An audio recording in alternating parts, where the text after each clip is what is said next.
നമ്മുടെ കൂട്ടത്തിൽ ഒരാളും കൂടി ഉണ്ട്. അദ്ദേഹത്തെ ഇതുവരെ പരിചയപ്പെടുത്തിയില്ല.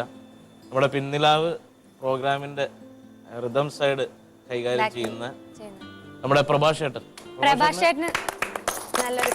പ്രഭാഷേട്ടാ, എന്തോ എന്തൊക്കെയുണ്ട് വിശേഷം? ക്രിസ്മസ് ആയിട്ട് എന്താണ് പരിപാടി? ഒത്തിരി അധികം സന്തോഷമുണ്ട്. കാരണം ലോകമെമ്പാടുമുള്ള ആൾക്കാർ ഇന്ന് ക്രിസ്മസ് ആഘോഷിക്കുന്ന ഒരു ദിവസമാണ്.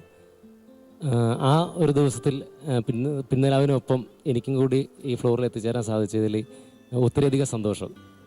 എല്ലാവർക്കും ജനം ടിവിയുടെ എല്ലാ പ്രേക്ഷകർക്കും എൻ്റെ ഒരു വലിയ ഹാപ്പി ക്രിസ്മസ് നേരുകയാണ്. ഓക്കെ ചേട്ടാ, അപ്പോൾ ഞങ്ങൾക്ക് നല്ല രീതിയിൽ സപ്പോർട്ട് ചെയ്യുന്ന ചേട്ടന് ഞങ്ങളുടെ വക ഒരു ഹാപ്പി ക്രിസ്മസ്. ചേട്ടനും ചേട്ടൻ്റെ കുടുംബത്തിനും. അതുപോലെ തന്നെ നമ്മുടെ ജോഷുവ, എന്തെങ്കിലും പറയാനുണ്ടോ ജോഷു? അതിലിപ്പോൾ ക്രിസ്മസ് അല്ലേ, എല്ലാവർക്കും ഹാപ്പി ക്രിസ്മസ്. Thank you.